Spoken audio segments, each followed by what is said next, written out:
Hi everyone, it's Miss Terry and I'm here to talk about my November picks for students in grades 5th through 6th. We'll talk about some fiction and then some graphic novels, and then I have some nonfiction to choose from. This first story is called Not All Heroes, and this is a story about a girl named Zinnia. And Zinnia and her family have just kind of moved across the country looking for a fresh start after her younger brother has died from cancer. Now her family's really struggling with this and trying to figure out what their new life is going to be like without her brother. And one day she's kind of looking out the window when she discovers her neighbor Chris coming down the fire escape. You can see him, and he's actually wearing a spandex outfit underneath that. And it turns out he's a part of a group called the Reality Shifters, who are superheroes without any actual superhero power. But they like to do good deeds around the neighborhood. And Zinnia thinks this might be the perfect opportunity for her to find a new purpose for her life. And she decides to join up. And as they're doing good deeds across their community, they end up getting involved in a purse snatching operation that ends up helping quite a few more people than they originally intended. And that's called Not All Heroes. Jake Maddox Mysteries. These are all sports-related mysteries. This one is called Cross Country Conspiracy, and it's about two twins, Domingo and Carmen, who've been practicing all summer. They went away to camp for running. They are really into their sport, and they're getting ready for a mega meet for cross country. And Domingo, when he's running with the boys, there ends up being a pile up, and some boys get injured, and his kind of old friend Andy ends up keeping him from winning. And at first, he just thinks, oh, well, this is just something that happened. But then Andy sends a text to his sister Carmen saying, watch out when you're running with the girls. And they realize that somebody is trying to sabotage the runners to keep the ones that were expected to win from actually winning. This is a nice, quick, short sports mystery. So if you like running, you'll enjoy this. If you like sports mysteries, you'll enjoy this as well. So it's called Cross Country Conspiracy. Stowaway is a good old-fashioned alien adventure, kind of a mix between The Mandalorian, if you're a Star Wars fan, and Guardians of the Galaxy. And what happens is that Earth is kind of pretty much thought that they were all alone until they discover something called Ventasium, which is a mineral that turns out to be the most sought-after mineral in the galaxy, well beyond our world. And it doesn't take long before an alien group called the Ikari arrive to kind of let Earth know, you guys are going to be in trouble now. And now that you have this mineral, more and more people are going to come, more and more aliens are going to come and try to get it.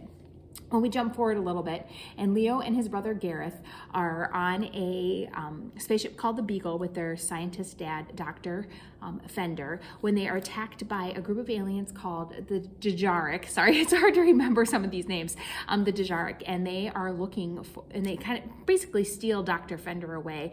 Well, Leo and his brother end up escaping onto this pirate ship that has a mixture of aliens and humans, and that's where kind of like that Guardians of the Galaxy part comes in, and the two of them are desperate to try to get their father back, and they realize that the Ikari and the group that they work for are not maybe as great as they like to pretend that they are. So if you like those kind of action-packed battle scenes in space and the idea of aliens and humans not necessarily getting along, this is called a Stowaway. This next one is a little bit on the spooky side. It's called Ghost Girl, and it's about a girl named Z who really, really loves ghost stories. And she discovers that she actually has the ability to see ghosts like her late mother who has passed away.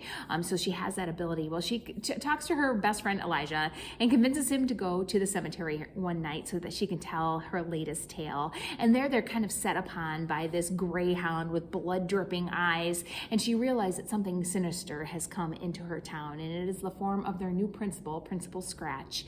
And Principal Scratch, he's kind of like, very pale, dresses all in black, has this one red glove, which is just kind of creepy in and of itself. And he comes to visit them one day, Elijah and Z, and tells them to try to envision their life exactly as they want it to see. And then as they do that, they start to see some of those things, and they realize that Principal Scratch is kind of putting these illusions out into their community that could prove deadly for not just them, but for everyone in their community. And they are determined to unravel the mystery of what is going on. Again, this is a little bit on the creepy side. It's called Ghost Girl. This next one is a new one by R.J. Palacio, who's the author of Wonder, and this one is called Pony, and it's about a boy named Silas, and it's kind of part Western, part ghost story, part mystery, because Silas has a friend named Mitten Wool, who is actually a ghost, and he lives on a cattle ranch with his dad, and one day when Silas is out just tending to the ranch, his dad ends up getting kidnapped by these counterfeiters. Later that day, a pale pony ends up coming back to the ranch, which is one of the counterfeit kidnappers' horses. And Silas is convinced this means that he's supposed to get on him and ride off to find his dad and rescue him from the counterfeiters. His ghost friend Mitten Wool comes along, and he also ends up meeting a U.S. Marshal in the woods that also he's pretty sure is looking for the same group of men. So it's kind of an action-packed adventure with a little bit of a ghost story on the side. So it's called Pony. If you like horror stories, you also will enjoy this book. This next one is called Scary Stories for Young Foxes. This one is called The City, and this is a story of 7 fox kits who really love scary stories, and they end up going into the antler wood to the bog cavern where they're supposed to be the storyteller who tells really good spooky stories, and he does share stories with them about 2 small foxes named Mia and Uli and the scary things that happen to them into the city. If you like books like Scary Stories to Tell in the Dark, you definitely will enjoy Scary Stories for Young Foxes. This is actually the second one in the series. You do not have to have read the first one in order to understand it. This next one is a choose your own adventure. This one is the World War II soldier's experience. It has 3 different interactive stories in there. One is about being in the infantry, one is about being on the naval forces, and one is about being a pilot during World War II. There's 9 different story paths, 142 choices, and 64 different endings. So you can read these again and again and again and get lots of different stories all taking place during World War II. Silver Battall and the Water Dragon Races is a epic sci-fi fantasy adventure about a girl named Silver who really wants to be a dragon racer, but she's kind of stuck in the middle of the desert. Her family are jewelers. They don't really want her to travel that path, but she finds out that one of her dragon racer idols is coming to the city, and she kind of sneaks away to meet her, and it doesn't go exactly as planned.